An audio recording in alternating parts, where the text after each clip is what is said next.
हरे कृष्णा। अध्याय 14।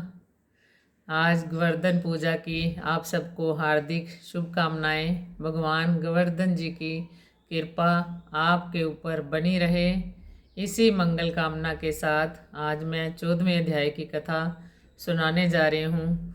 और कथा के पश्चात मैं आपको एक बकरी और पंडित जी की कहानी भी सुनाऊंगी, जो कि प्रेरणा स्रोत है, कार्तिक के महत्व को दर्शाती है। तो आज 14वें अध्याय में नारद जी बोले, वे दैत्य नंदीश्वर, गणेश जी और स्वामी कार्तिक इत्यादि को देखकर द्वंद्व युद्ध के लिए दौड़े।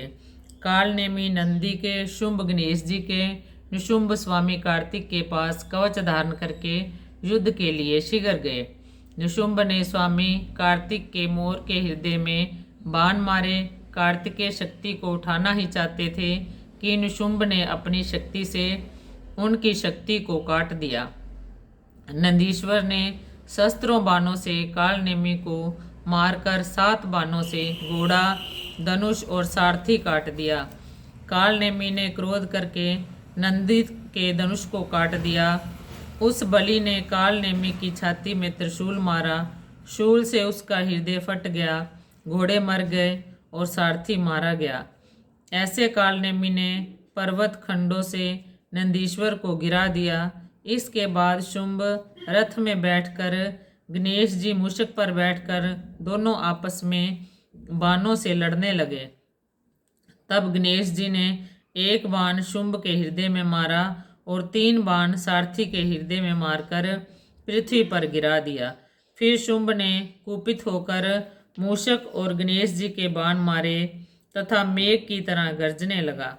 बाणों से घायल मूषक जब नहीं चल सका, तब गणेश जी उसके ऊपर से उतरकर पैदल चलने लगे।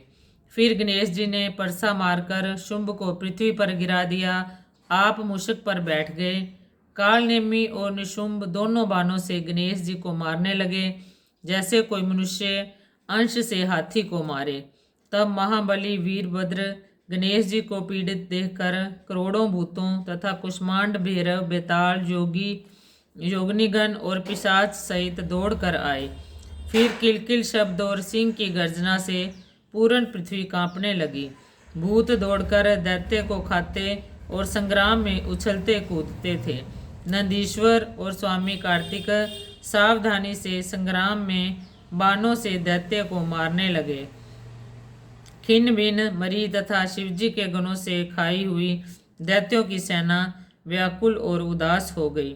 तब वीर सागर का पुत्र अपनी सेना को छिन्न भिन्न देख बड़ी ध्वजा वाले रथ में बैठकर गणों के सम्मुख आया।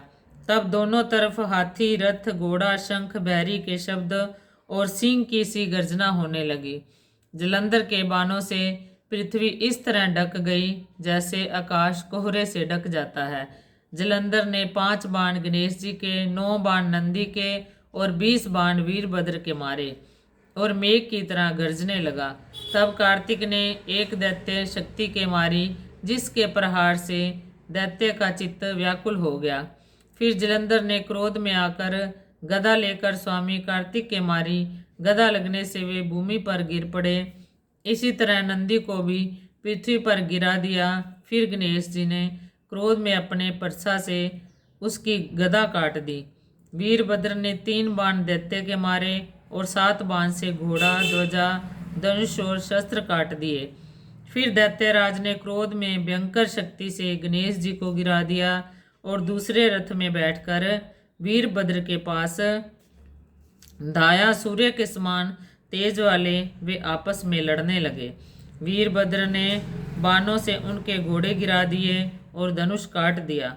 फिर जलंधर पारिग लेकर दौड़ा। नारद जी बोले, उस दैत्य ने वह पारिग वीरभद्र के मस्तक में मारा, जिससे वीरभद्र के मस्तक से लहू निकला और वह पृथ्वी पर गिर पड़ा। इति चतुर्दश अध्याय। बोल कार्तिक महात्म की जय। एक मैं कहानी सुनाने जा रही हूँ बकरी और पंडित जी की। एक बकरी होती है जो कि जिसका मालिक मंदिर के पास ही रहता है। तो सुबह जब पंडित जी उठते हैं, नहाने के लिए तालाब में जाते हैं, तो उसके साथ ही बकरी भी चल पड़ती है उठ के, और जाके पंडित जी से पहले ही तालाब में घुस जाती है और नहाने लग जाती है। ऐसा जो होता है नित्य नियम, पंडित जी भी नहाने जाते हैं और बकरी भी ऐसा रोज करती है। और जो पंडित जी हैं बकरी के मालिक को रोज बोलते हैं कि तुम अपनी बकरी को संभाल के रखो, इसको बांध के रखो, ये रोज तालाब का पानी गंदा करके आ जाती है। तो पंडित जी जब जाते हैं तालाब के लिए एक दिन, फिर जब उसका मालिक सुनता है बहुत दुखी हो जाता है कि पंडित जी का रोज बोलने आते हैं, तो उस दिन कहता है उसको अच्छी तरह से खूंटे से बांध देता है, अभी आज ये अपना रस्सा खोल के नहीं जा सकेगी। जब सुबह होती है पंडित जी वैसे ही तालाब पे जाते हैं नहाने के लिए, और जैसे ही सुबह होती है बकरी जो खूंटे समेत ही जोर लगाती है और खूंटा तोड़ देती है, खूंटे के समेत ही चली जाती है तालाब में, और पंडित जी से पहले ही तालाब में घुस जाती है और नहाने लग जाती है। पंडित जी को उस दिन इतना गुस्सा आता है और कहते हैं कि आज मैं इसे तालाब में से निकलने नहीं दूंगा, इसको ये इसी में ही डूब के मर जाएगी, मैं इसको तालाब में से नहीं निकलने दूंगा। वही होता है, जब वो तालाब में ही बकरी डूब जाती है और मर जाती है। जब मर जाती है तो एक राजे के घर में जन्म लेती है, राजकुमारी बन जाती है, और समय आने पर वो पंडित जी भी शरीर छोड़ जाते हैं।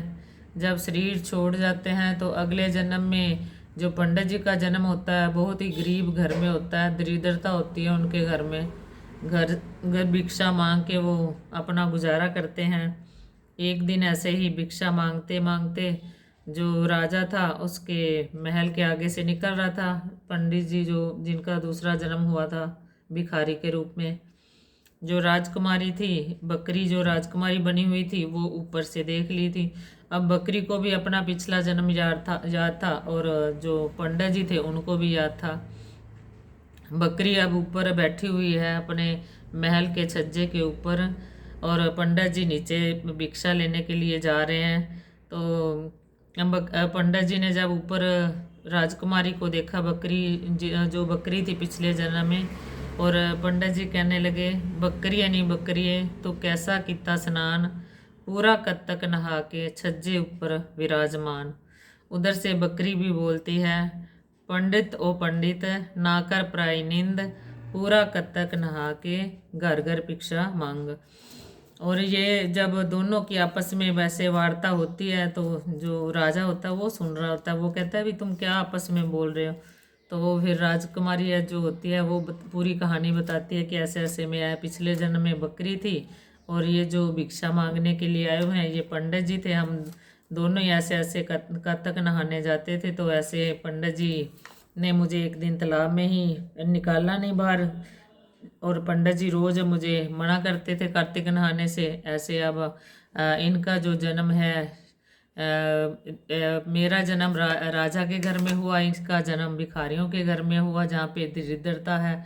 ये अपनी अपनी भावना है कार्तिक का, जैसे जैसे जिसने अपनी जैसे जिस भावना से कोई स्नान करता है वैसा वैसा ही फल मिलता है। हमें इस कहानी से यही प्रेरणा मिलती है। बोल कार्तिक महात्म की जय। अच्युतम केशवम कृष्ण दामोदर।